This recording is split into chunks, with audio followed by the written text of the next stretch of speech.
भगवान का भक्त कैसा होना चाहिए अथवा तो हमें अपना हृदय कैसा बनाना चाहिए।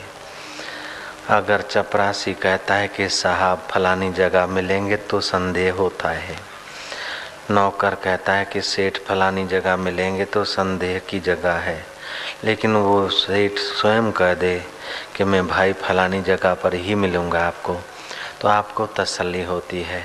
हो सकता है कि सेठ किसी विवशता के कारण न भी मिले, लेकिन ये विश्व का सेठ तुम्हें जो एड्रेस देता है उससे वो मिलता जरूर है, क्योंकि वो परिच्छिन्न नहीं है, सर्वव्यापक है और सब जगह है, और वो अपना मिलने का पता बता रहा है। कैसे लोगों के हृदय में भगवान प्रकट होते हैं, भगवान ने स्वयं बताया है। संपूर्ण प्राणियों में द्वेष भाव से रहित, संपूर्ण प्राणियों में द्वेष भाव से रहित, सबका मित्र, दयालु, ममता रहित, अहंकार रहित, सुख दुख की प्राप्ति में सम और क्षमाशील, ऐसा जो भक्त है वो भगवान से विभक्त नहीं हो सकता है, भगवान से अलग नहीं हो सकता है। यो माम पश्यति सर्वत्र सर्वं च मयि पश्यति तस्या प्रणश्यामि सच मेनम प्रणिशति। हम लोगों के जिम्मे ये बात आती कि हम अपने हृदय को ऐसा बनाए। द्वेष रहित चित्त बड़ा प्रभावशाली होता है। जिसके प्रति हम द्वेष करते हैं उसका तो अमंगल हो कि न हो, लेकिन हमारा हृदय तो खराब हो ही जाता है। तो संपूर्ण प्राणियों के प्रति द्वेष भाव से रहित अपना चित्त, फिर सबके अंदर में अपना परम मित्र परमात्मा छुपा है, इसलिए सबके लिए मैत्री भाव हो, हृदय में दया हो, दया बिना संत कसाई, हृदय में दयालुता हो, मित्रता हो, और फिर मित्रता और दया तो हो लेकिन ममता न हो, ममता रहित दिल हो और अहंकार रहित बनाए अपने चित्त को। सुख दुख में सम रहे। सुख और दुख को हम महत्व देते हैं, इसीलिए उसका प्रभाव पड़ता है। कोई माई का पति देवलोक चला जाता है तो पहली क्षण जब वो विधवा होती है तो उसे जो दुख होता है वो समझती है कि बस धरती पैरों तले निकल गई, अब मैं कैसे जीऊंगी। वही महिला 2 घंटे के बाद उतनी दुखी नहीं होती जो पहले क्षण दुखी होती है। 2 दिन के बाद उतनी दुखी नहीं होती, फिर तो बच्चों को पालती पोषती है, नौकरी भी करती है, हंसती भी है, मिठाई भी बनाती है, खाती है और बच्चों को शादी भी करा देती है। लेकिन पहली क्षण जो दुख पड़ता है उस दुख को इतना वो प्रभाव दुख का बढ़ा देती है, मेरा क्या होगा, अरे ये हो गया वो हो गया। ऐसा करके कुछ माइयाँ बेचारी तो पागल जैसी हो जाती है, कुछ तो मर भी जाती और कुछ हिम्मत वाली होती तो समझती है कि ये भी गुजर जाएगा। जैसे दुख गुजर जाता है ऐसे सुख भी गुजर जाता है। दुख और सुख आने जाने वाली चीज़ें हैं, इसलिए इनसे अपने हृदय को प्रभावित न होने दें। मान और अपमान आने जाने वाली चीज है।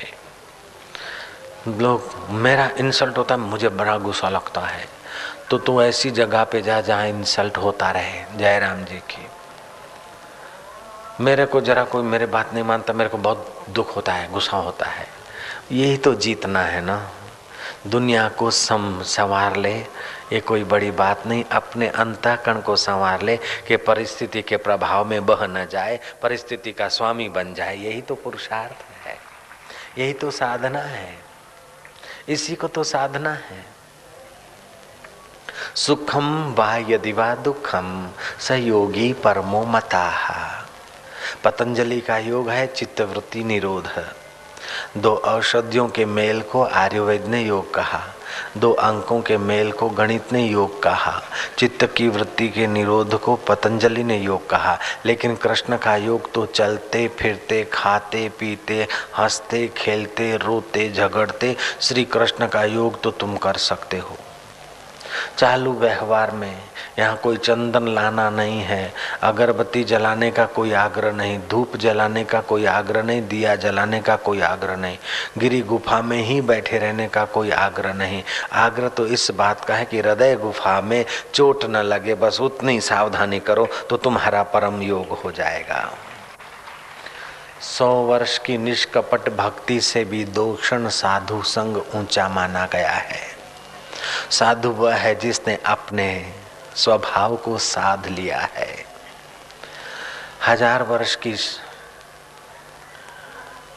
पैदल यात्रा, 50 वर्ष का शीर्षासन, 25 वर्ष की नंगे पैर और खड़े हाथ की खड़ेश्वरी की तपस्या इतना प्रभाव नहीं रखती जितना दोषण सत्संग सहित सत्य का संग करने वाला चित्त, क्षमा और दयालुता से संपन्न चित्त, सुख दुख में सम रहने वाला चित्त दोषण में जितनी ऊंचाई का अनुभव कर सकता है वो बेचारा 25 साल में वहां नहीं पहुंच सकता है।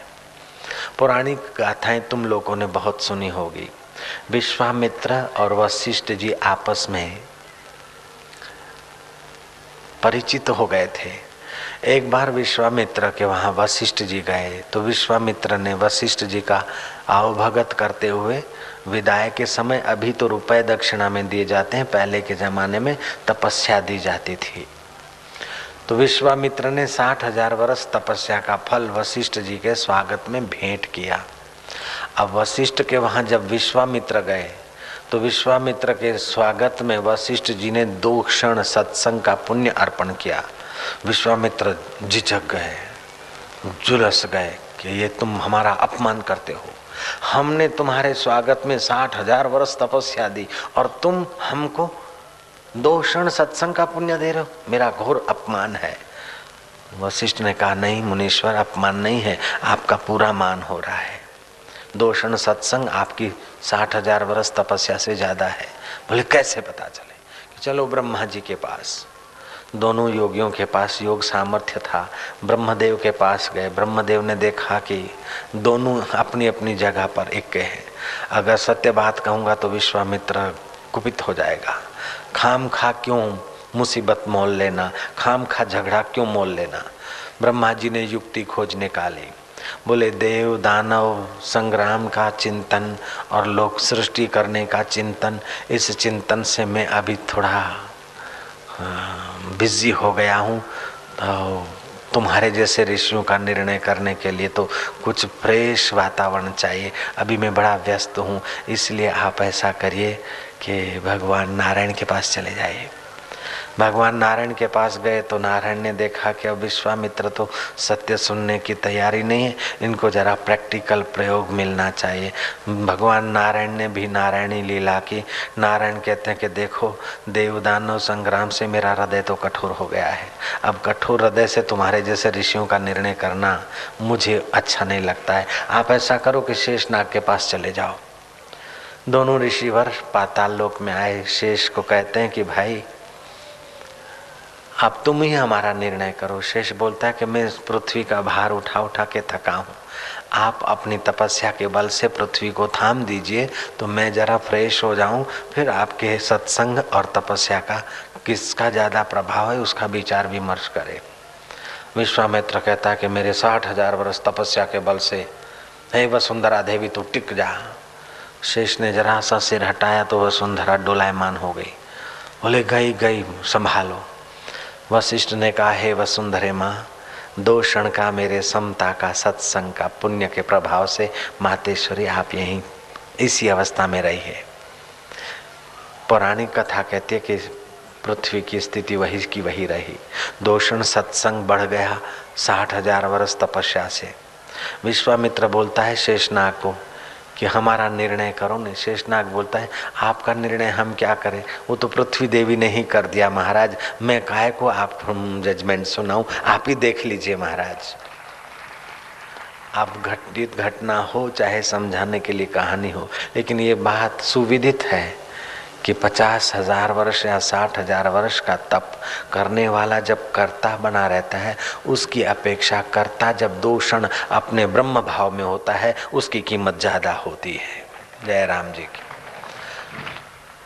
तन सुकाए पिंजर कियो, तुलसीदास जी के वचन है। तन सुकाए पिंजर कियो, धरे रैन दिन ध्यान, तुलसी मिटे न वासना बिना विचारे ज्ञान।